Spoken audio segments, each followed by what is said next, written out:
Protein content ఎక్కువ తిన్నా ప్రమాదమే. ఏం మాట్లాడుతున్నావురా?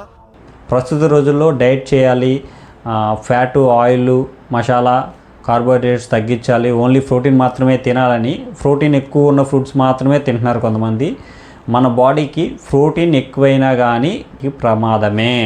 Protein, fibre, carbohydrates, fatty acids అన్నీ సమానంగా ఉండాలి.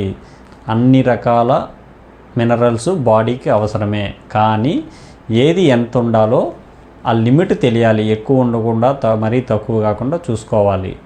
ఎక్సెసివ్గా ఎక్కువగా ప్రోటీన్ తీసుకుంటే కనుక కిడ్నీ మీద ప్రభావం చూపుతుంది, త్వరగా కిడ్నీలు పాడైపోయే అవకాశం ఉంది. ప్లస్ నోటి నుంచి, బాడీ నుంచి బ్యాడ్ స్మెల్ వచ్చే అవకాశం కూడా ఉంది. డైట్ చేయాలనుకున్న వాళ్ళు అన్ని రకాల మినరల్స్ తీసుకోండి, కానీ ఏది ఎంత తినాలో తెలుసుకోండి. తెలియకపోతే డైటీషియన్ని సలహా తీసుకోండి, ఆ సలహా మేరకు డైట్ చేయండి. అంతేగాని మీకు తెలిసి తెలియంది చేయకండి. ఇలాంటి మరిన్ని టిప్స్ కోసం లైక్ చేసి, షేర్ చేసి, సబ్స్క్రైబ్ చేయండి. Thank you.